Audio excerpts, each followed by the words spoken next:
Welcome to Marianas Press. We are reporting at the Northern Marianas Humanities Council office. Of course, after the news came that the National Endowment for the Humanities funding, which makes up 93% of funds for the Humanities Council here in the NMI, has essentially been terminated. And so we're joined with Leo Pangelinan, the Executive Director for the Humanities Council. First of all, I have to check in. How are you doing? It's been a crazy, rough few days trying to process this decision by the National Endowment for the Humanities, but also trying to think through, what the implications are for our organization and the impact we're trying to make in our community.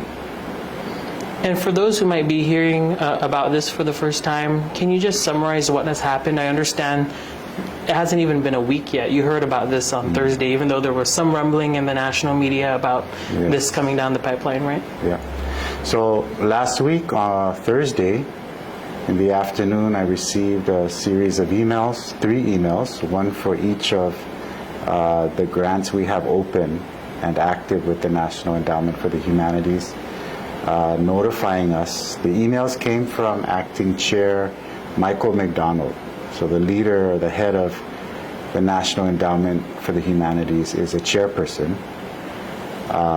So the acting chair sent the email to us with an attached letter with official letterhead saying our grants are terminated effective April 2nd, which is the day we received the letter, if not the 3rd. But anyway,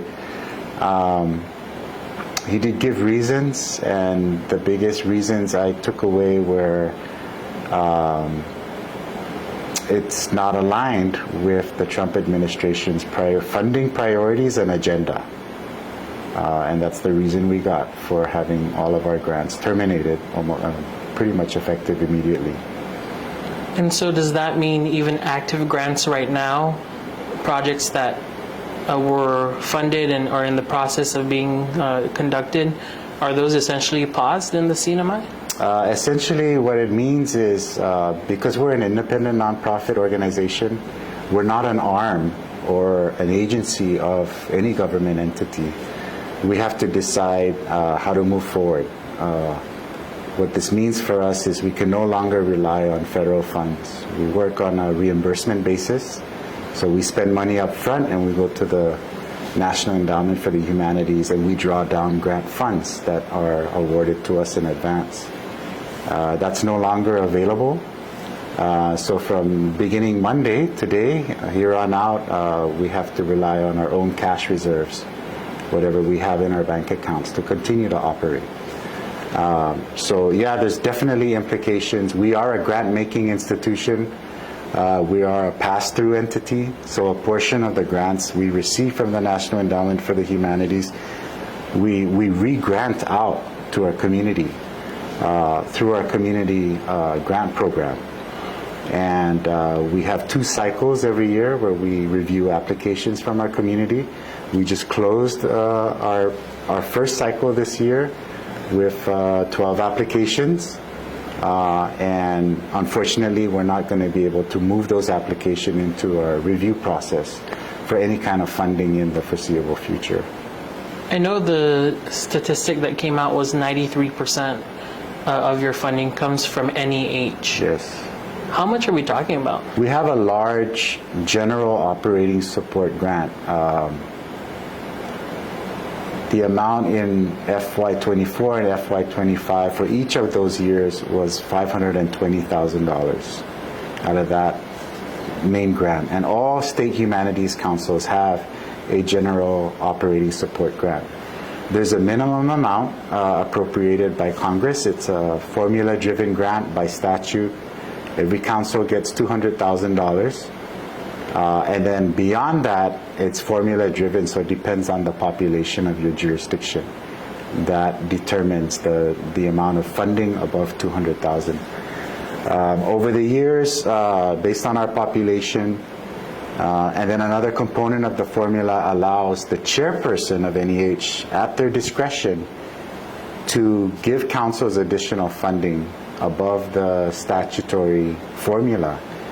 And in practice, the chair has done so for our council and other councils, mainly to promote equity, to ensure that we have some equitable funding across our councils.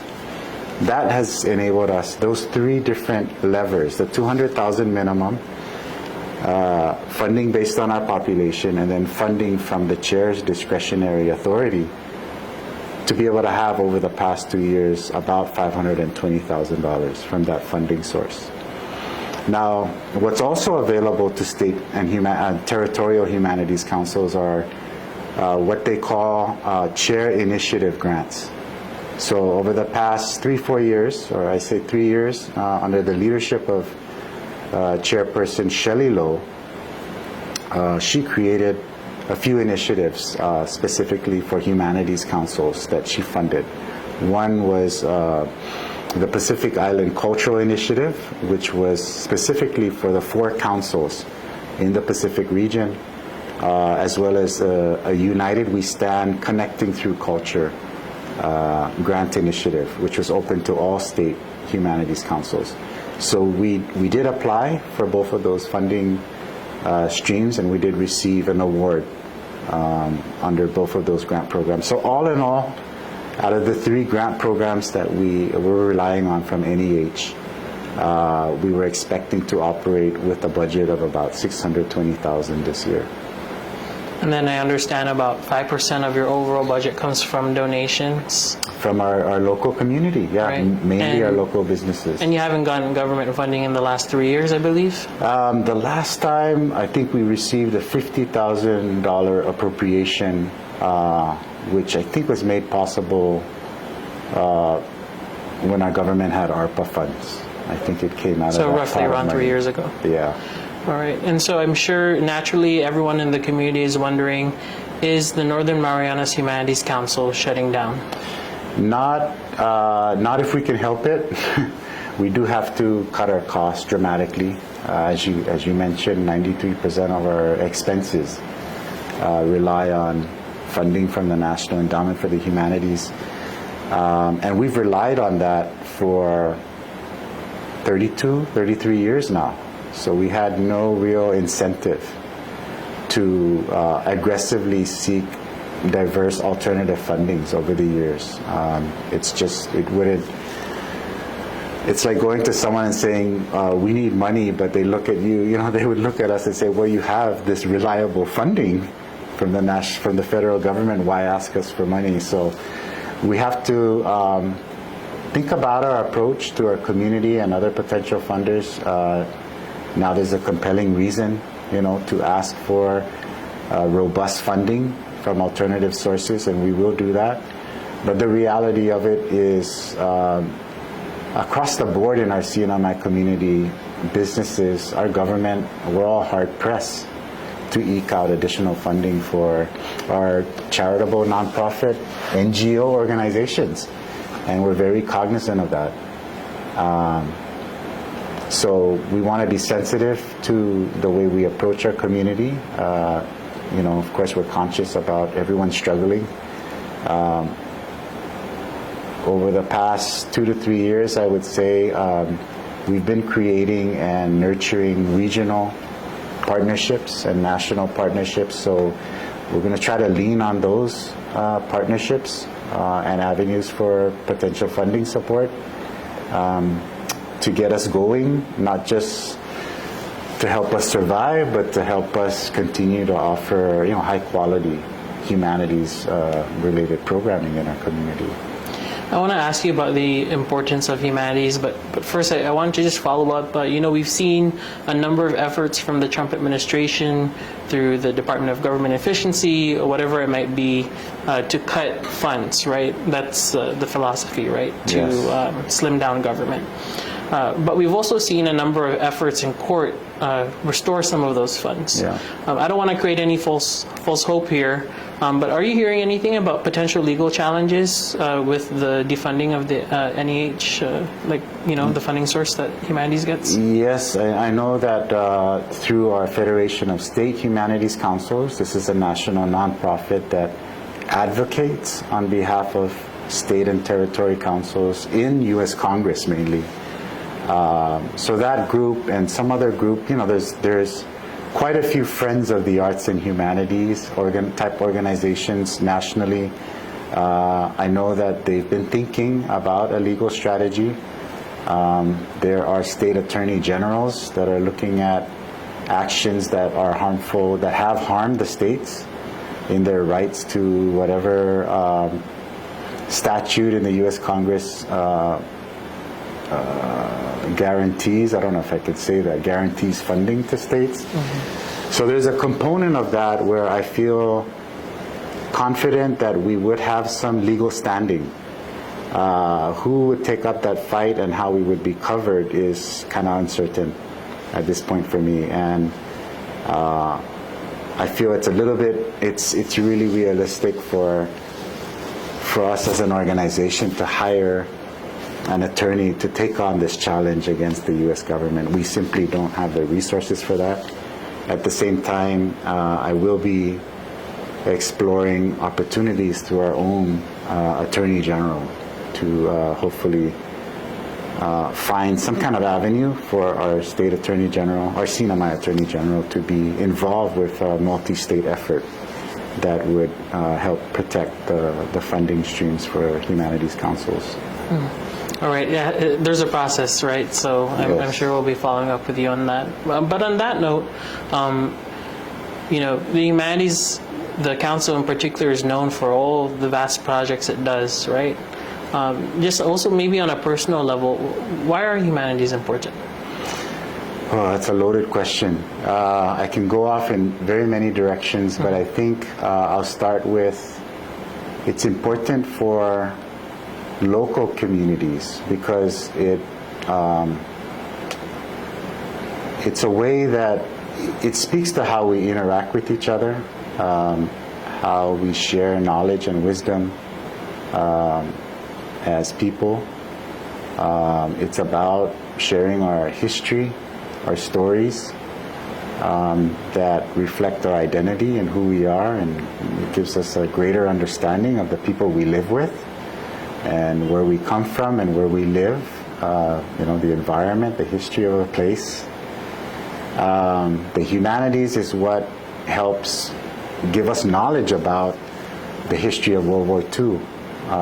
Throughout our islands, for example, there's interpretive science. Without historians doing scholarly research to dig into the U.S. Army's archives, for example, to find out what transpired, these events that devastated our island, we would not know the truth. We would not feel a connection to those events here. So the same goes with the stories that our Manomko share about their lived experiences. That speaks to our identity and who we are, and it gives us lessons, right, about the past, so we know how to deal with the problems of the present and what we can aspire and imagine for our future. So the humanities is, for me, it's really a way to connect with each other in a real, on a deeper level that goes beyond interest in the science or economy. It's how we can relate to each other in our day-to-day lives.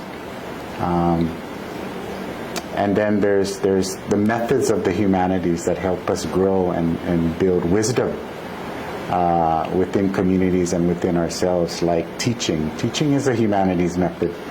Workshopping, building skills, bringing people together and showing them how to do things. But also, we've done a lot here to document stories, and documentation, whether it be through documentary film or what we're doing, one-to-one interviews to, you're extracting knowledge from me. This is a way to document our understanding of this issue and topic. And for us, what's been very meaningful for me in what the Humanities Council does is we try to capture the stories, experiences, and perspectives of our people. particularly because for a long time, people knew about our islands and our people through the lens and the eyes of people that don't live here. Explorers, people that worked on ships that were writing logs about what they saw. It wasn't coming from our voices. And that's really, I think, a very meaningful part of our work is trying to elevate those voices and capture them and make it available so our people can read and listen and watch our people talk about their experience, and we can begin to shape our own history as told by ourselves. So I think that's a lot to break off, but the humanities is a very eclectic field.